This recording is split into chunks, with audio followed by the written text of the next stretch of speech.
بسم اللہ الرحمن الرحیم۔ تمام محدثین، مفسرین، ائمہ کا اس بات پر اتفاق ہے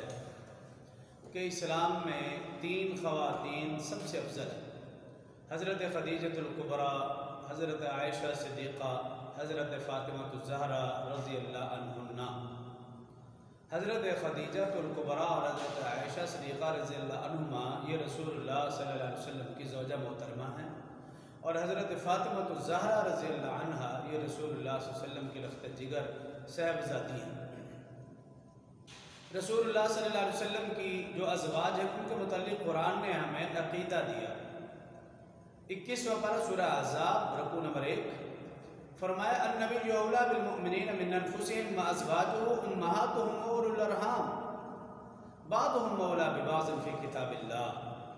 اللہ رب العزت فرما رہے ہیں کہ ایمان والوں پر ان کی اپنی جانوں سے بھی زیادہ حق رسول اللہ صلی اللہ علیہ وسلم کا،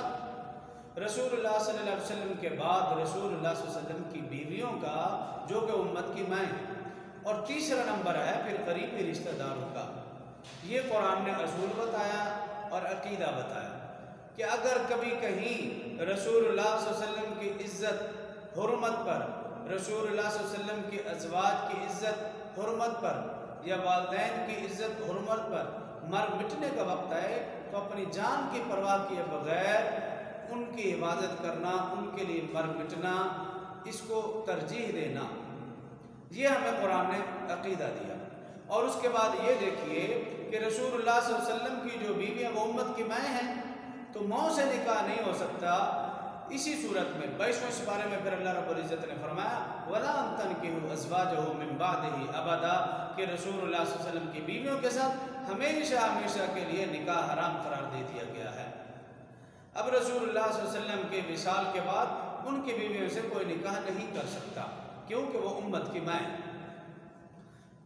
دوسری طرف حضرت فاطمہ الزہرا رضی اللہ عنہا یہ رسول اللہ صلی اللہ علیہ وسلم کی بیٹی ہیں۔ ماں اور بیٹی کا مقابلہ اور موازنہ ہو ہی نہیں سکتا۔ بیٹی جتنی بھی آگے نکل جائے، آگے بڑھ جائے، بیٹی بیٹی ہے، ماں ماں ہے۔ مولانا روم رحمۃ اللہ علیہ نے مثنوی شریف میں ایک واقعہ لکھا کہ ایک مرتبہ حضرت عائشہ صدیقہ رضی اللہ عنہا اور حضرت فاطمہ الزہرا رضی اللہ عنہا دونوں خوش گپیوں میں مصروف تھیں کہ حضرت فاطمہ الزہرا رضی اللہ عنہا فرمانے لگی حضرت عائشہ صدیقہ رضی اللہ عنہا سے کہ میں آپ سے مقام اور مرتبے میں بلند ہوں، کیونکہ میں اللہ کے رسول کی بیٹی ہوں اور تم صحابی کی بیٹی ہو۔ اما عائشہ صدیقہ رضی اللہ عنہا نے فرمایا کہ بیٹی بے شک تم درست کہہ رہی ہو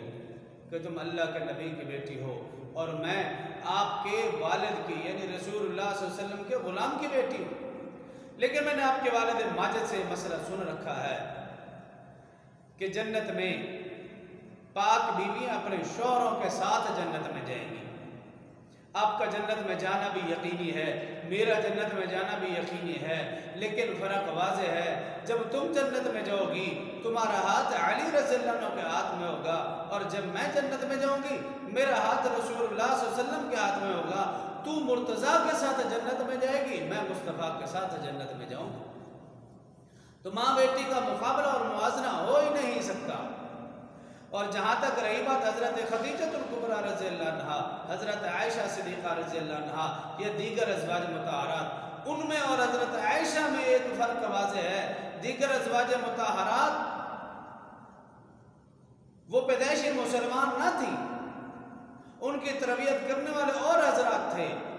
لیکن اما عائشہ صدیقہ رضی اللہ عنہا واحد رسول اللہ صلی اللہ علیہ وسلم کی زوجہ محترمہ ہیں کہ آپ کماری بھی ہیں، اور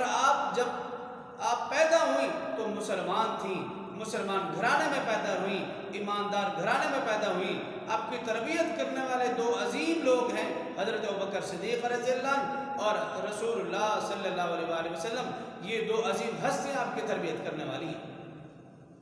تو حضرت خدیجہ اور حضرت عائشہ صدیقہ رضی اللہ عنہما، امیر شریعت سیدۃ اولیا شاہ بخاری رحمہ اللہ سے کسی نے پوچھا کہ ان دونوں میں کیا فرق ہے، تو سیدۃ اولیا شاہ بخاری رحمۃ اللہ تعالی فرمانے لگے کہ حضرت خدیجہ الکبریٰ اس وقت رسول اللہ صلی اللہ علیہ وسلم کی زوجہ بنی جب آپ محمد بن عبداللہ تھے، اور حضرت عائشہ صدیقہ رضی اللہ عنہ اس وقت رسول اللہ صلی اللہ علیہ وسلم کی زوجہ بنی جب آپ محمد الرسول اللہ صلی اللہ علیہ وآلہ وسلم تھا۔ حضرت عائشہ رضی اللہ عنہ خود فرمایا کرتی تھی کہ یہ مجھے اعزاز حاصل ہے کہ میں نے حضرت جبریل امین علیہ السلام کو اپنی اصلی شکل میں دیکھا ہے، میرے علاوہ کسی صحابی اور زابیہ نے ان کو اپنی اصلی شکل میں نہیں دیکھا۔ اور پھر فرمایا کرتی تھی کہ مجھے یہ اعزاز حاصل ہے کہ رسول اللہ صلی اللہ علیہ وسلم کا سر مبارک میری گود میں ہوتا اور اللہ رب العزت قرآن نازل فرماتے تھے، اور فرماتی مجھے یہ اعزاز حاصل ہے کہ اللہ رب العزت نے کئی مرتبہ جبریل کے ذریعے مجھے سلام بھیجا ہے، اور فرماتی کہ یہ مجھے اعزاز حاصل ہے کہ جب منافقین نے میرے اوپر تہمت لگئی، اللہ رب العزت نے 18ویں سپارے میں سورہ نور اور دوسرا اور تیسرا رکوع اللہ نے ام عائشہ کی پاک دامنی کو بیان کر دیا۔ قیامت تک ہر ایمان والا ام عائشہ صدیقہ کی عزت عظمت پاک دامنی کو بیان کرتا رہے گا۔ تو حضرت عائشہ صدیقہ رضی اللہ عنہ 17 رمضان مبارک ان کا یوم وفات ہے، ان کا جنازہ حضرت ابو ہریرہ رضی اللہ عنہ نے پڑھایا اور جنت البقیع میں مدفن ہیں۔ 2210 احادیث آپ سے روایت ہیں جن میں سے اکثر متفقون علیہ اور سب سے پہلی حافظ قرآن خاتون ہیں۔ آج ضرورت اس بات کی ہم اپنی اولاد کو، ہم اپنی نئی نسل کو ام عائشہ صدیقہ رضی اللہ عنہ کے متعلق آگاہ فرمائیں، ان کی زندگی، ان کی تربیت، ان کا علم، ان کا فضل، ان کا تقوی، عاجزی اور ان کے ساری کتابیں پڑھیں آپ حیران رہ جائیں گے۔ تو آج ضرورت اس بات کی ہے ان کا تذکرہ ہم اپنے گھروں میں کریں۔ جو کہا سنا اللہ مجھے اور آپ کو عمل کی توفیق دے۔ وآخر دعوانا الحمدللہ رب العالمین۔